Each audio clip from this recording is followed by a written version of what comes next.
26 বলুন, নাই আমাদের পোস্টার ছিঁড়ে দিচ্ছে, নয় ব্যানার ছিঁড়ে দিচ্ছে। এক কথায় তারা ভয় পেয়েছে। দিলীপ দা আসার পর থেকে তারা ভয় পেয়েছে। তারা বুঝতে পেরেছে যে আমরা গোয়ারা হারছি। কিছুক্ষণ আগে আমরা 23 নম্বর ওয়ার্ডে গেছিলাম, থানায় কমপ্লেন জানিয়ে এসেছি। ওসি আমাদের নিজে কথা দিলেন যে প্রবীরদার হবে না। তারপর হঠাৎ আমরা খেতে বসি, হঠাৎ শুনতে পাই যে 27 নম্বর ওয়ার্ডে পার্টি অফিসে কোনো দুষ্কৃতী, তৃণমূল দুষ্কৃতী আগুন লাগিয়ে দেয়। আমরা দৌড়ে আসি, দমকল বাহিনী এসছে, আপনারা দেখতে পাচ্ছেন যে কীভাবে পুড়িয়ে দিয়েছে। এইখানটা 21-এর আগেও পুড়িয়েছিল। এই আইসি ছিলেন, সে সময় এই আইসি ছিলেন। ওসি একটা আশ্চর্য কথা আমাদের এখন বলছেন। উনি বলছেন তোমাদের লোকের তো কোনো ক্ষতি হয়নি। আমরা বলতে চাই, তার মানে পার্টি অফিসে যদি কোনো লোক না থাকে আপনারা পার্টি অফিস জ্বালিয়ে দেবেন? এটা কোনো কথা হলো?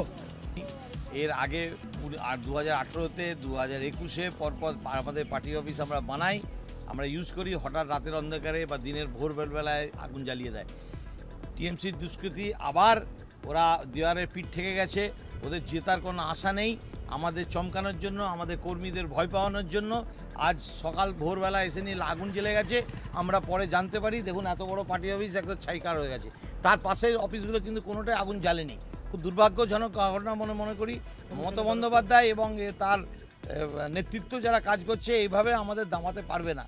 যত ওরা আগুন জ্বালানোর চেষ্টা করবে তত আমাদের কর্মীরা আগুন হয়ে আগামী দিন কাজ করবো। ঘোষের মতন মানুষ আজকে মেদিনীপুরে, খড়গপুরে তার কত সুখে তাকে হুট করে তুলে এখানে দিল, ভাবছে বোধহয় বিরাট দামামা বাজাবো। কিন্তু এখানে দুর্গাপুরে আর কোনো জায়গা হবে না, কারণ তাদের পার্টি অফিসে যে আগুন লেগেছে বলছে সেটা হচ্ছে একটা গুমটির মতন ছোট একটা টেম্পোরারি পার্টি অফিস।